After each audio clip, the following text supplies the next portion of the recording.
So when it comes to the circles and the Venn diagram of kids online and social and kids who are acting, it's not a full circle, but there's a lot in that little middle part. Okay, there's a lot that they all suffer through.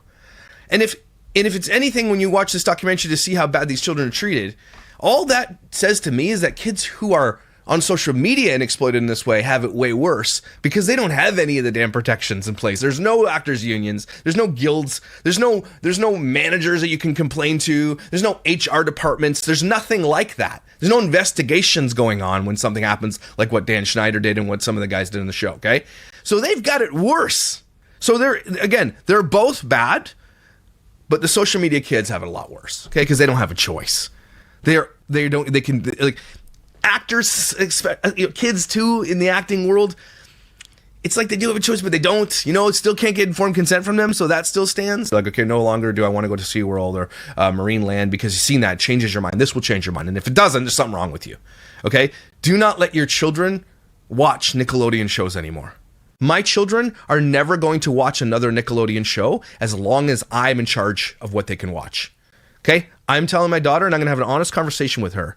Weston doesn't watch this crap anyway, but he might when he gets older, right? But I'm going to have an honest conversation with her and say, this is the reason I don't want you watching this. But I'm going to tell her about the documentary. I'm going to tell her about the stories of these actors and their lives that they have led and the hurt that Nickelodeon has caused them and Dan Schneider. And I'm going to say, the reason I don't want you watching this thing is because I don't want to enable this. I don't want you giving your eyeball currency or whatever, your currency to this show, because it's just going to perpetuate these things. And I think it's our responsibility as consumers to be very responsible with what we watch. And if we don't give them our money, our watch, right, then they won't be able to continue to do these types of things. I want to have that honest conversation with her, and I want to maybe not force her not to watch it, but be like, I want you to be really careful what you're watching, and I'd love it if you didn't.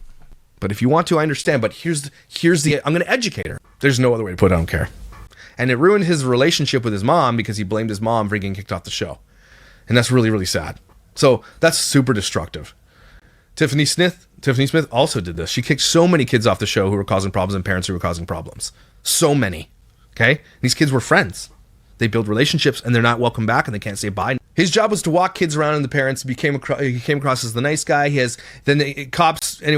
Something happened and the cops got called and they found literally thousands of CSAM images on his computer. He was a full-fledged pedo and he had journals saying such about himself. He had Ziploc bags of tokens of the kids in it. Ziploc bags, likely sniffing them. With letters from the kids, emails. One bag had underwear. A lot of parents didn't want to be involved. So all the kids that were in those little baggies, apparently most of them didn't want anything to do with it. Trying to save their kids' careers. They know this predator's there, and they're like, my kid's career matters more. What does that sound like to you? It sounds like family vloggers who put their kids on the internet with millions of predators who have parasocial relationships with them and not care.